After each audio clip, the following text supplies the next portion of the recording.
Alhamdulillahilladzi bi ni'matihi tatimmu shalihat. Asyhadu an la ilaha illallah wahdahu la syarikalah wa asyhadu anna Muhammadan abduhu wa rasuluhu alladzi la nabiyya ba'dah. Amma ba'du. Wa qala Allah ta'ala fil Qur'anil Karim. A'udzu billahi minasy syaithanir rajim. Qad aflaha man zakkaha wa qad khaba man dasaha. Ikhwatu iman yang berbahagia, alhamdulillah pada hari ini di dalam suasana saum Ramadan 1446 Hijriah, kita masih diberi kesempatan oleh Allah, masih diberi usia umur untuk menambah kebaikan-kebaikan dan untuk bertobat atas dosa-dosa kita. Sebagaimana kita pahami, sebagaimana kita ketahui, dalam rangkaian dengan saum Ramadan ada janji yang disiapkan oleh Allah, yang disampaikan oleh Rasulullah Sallallahu Alaihi Wasallam, yaitu akan diampuni dosa-dosa kita sekalian.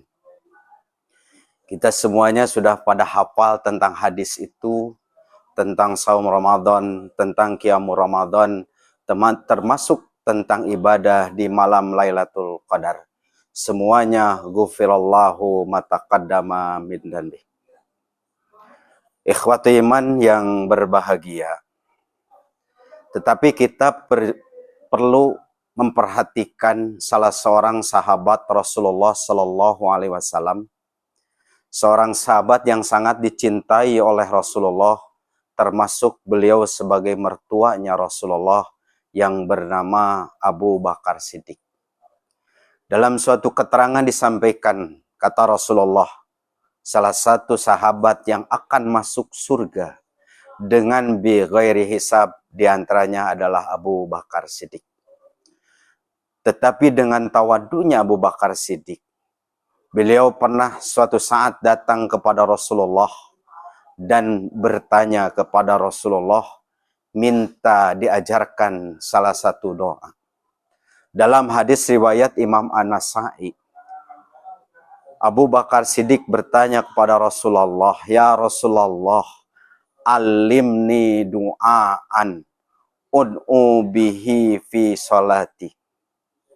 Qala kul Allahumma inni dhalamtu nafsi dhulman katsira wa la yaghfirud dunuba illa anta faghfirli maghfiratan min indika warhamni innaka anta ghafurur rahim. Suatu saat Abu Bakar Siddiq bertanya kepada Rasulullah, ingin diajarkan, alimni du'aan, ya Rasul, ajarkanlah kepadaku satu doa. Un'u bihi pisolati. Aku akan membacakan, mengamalkan doa tersebut dalam sholatku. Maka Rasul berkata, kul, bacalah olehmu. Allahumma inni dhalamtu nafsi. Ya Allah, sesungguhnya aku ini telah menganiaya diriku sendiri. Dzulman katsira, dengan kedoliman yang sangat banyak. Artinya, Rasul mengajarkan kepada kita untuk berbuat dosa itu bukan karena orang lain, bukan karena gangguan setan, tetapi dosa itu dilakukan oleh kita diri masing-masing. Maka kita harus pahami, sadari bagi kita sendiri, bahwa berbuat dosa itu oleh diri kita sendiri. Maka kata yang disampaikan oleh Rasulullah, pahamkan oleh kita. Allahumma inni dhalamtu nafsi. Ya Allah, sesungguhnya aku telah menganiaya, telah mendolim diriku sendiri. Dzulman katsira, dengan kedoliman yang sangat banyak. Mau sadar atau tidak sadar, ketika kita bangun saja, bangun tidur kadang-kadang sudah memarahi anak sendiri. Kenapa? karena kadang-kadang sulit bangun, kadang-kadang sulit untuk sahur, kadang-kadang sulit untuk mau sholat.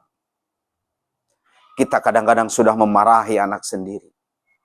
Kadang-kadang kita bangun saja sudah memarahi pasangan kita sendiri.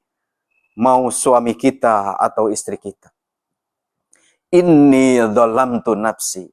Sesungguhnya aku telah menganiaya diri kami masing-masing. Dzulman katsira, dengan kedoliman yang sangat banyak. Wala yaghfirudz dzunuba illa anta.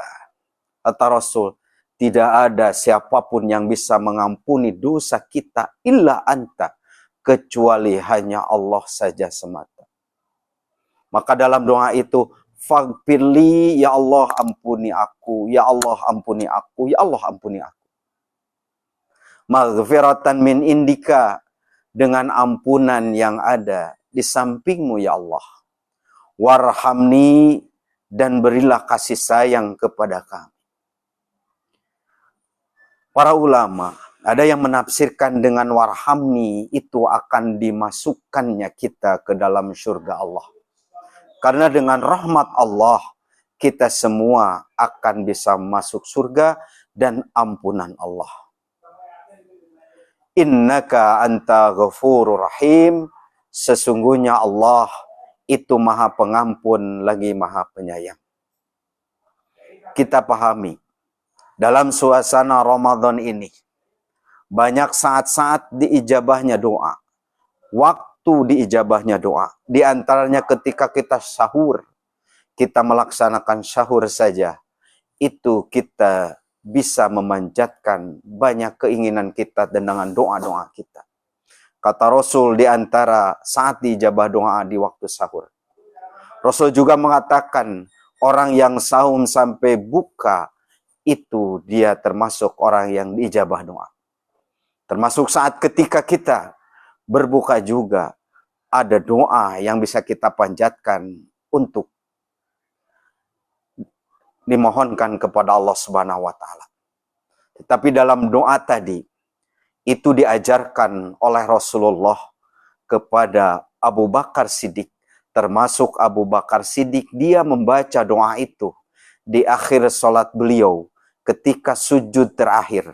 Dan para ulama juga menafsirkan juga, menyampaikan dari hadis itu, Abu Bakar Siddiq membaca doa itu di tasyahud akhir sampai beliau meninggal dunia. Artinya bagi kita yang belum ada jaminan bisa dimaafkan seluruh dosa, tentu banyak kesalahan, kehilapan atau dosa yang kita lakukan pantas dan layak kita memohon kepada Allah, terutama di bulan Ramadan, termasuk di dalam sholat ketika kita sholat sendiri, di sujud-sujud kita. Karena kata Rasul, di antara paling dekat antara hamba dengan kholiknya ketika sujud. Maka Abu Bakar Siddiq mengajarkan doa untuk kita ketika kita sujud. Sebagaimana tadi dalam mukadimah, Allah menyampaikan, qad aflaha man zakkaha. Sungguh beruntung orang yang selamanya dirinya menyucikan dirinya dari dosa, dari kesalahan. Ada kesempatan kita untuk bertobat. Ada kesempatan kita untuk meminta ampunan. Kerjakanlah. Dan bahagia ketika kita diberi kesempatan untuk menambah kebaikan-kebaikan. Wa qad khaba man dasaha. Dan celaka, rugi sekali bagi orang. Allah memberikan kesempatan saum Ramadan ini tidak dimanfaatkan untuk melakukan kebaikan. Dan tidak mendapatkan ampunan. Sehingga Rasul mengancam, rogima anfu rajulin idza dakhala syahru Ramadan thumma salahu qabla ayyufaralahu. Celaka seorang muslim ketika masuk saum Ramadan di bulan Ramadan. Dia saum mungkin dengan yang lain, baca Quran demi yang lain, mungkin ibadah seperti orang lain, tapi ketika habis Ramadan qabla ayyufaralahu, tidak mendapatkan ampunan dari Allah. Mudah-mudahan pada Ramadan ini kita menjadi orang yang bisa bertobat atas kesalahan-kesalahan kita, atas kehilapan-kehilapan kita, termasuk terhadap Allah Subhanahu wa taala, termasuk dosa terhadap sesama manusia. Mudah-mudahan apa yang disampaikan ada guna manfaatnya. Mohon maaf atas segala kesalahan. Itu dari kebodohan, kesalahan yang menyampaikan, yang benarnya dari Allah dan Rasulnya. Allahu yahudzu biaidina ila ma fihi khairul lil Islam wal muslimin. Rabbana atina fid dunya hasanah wa fil akhirati hasanah wa qina adzabannar. Aqulu qouli hada wastaghfirullaha li wa lakum. Wassalamualaikum warahmatullahi wabarakatuh.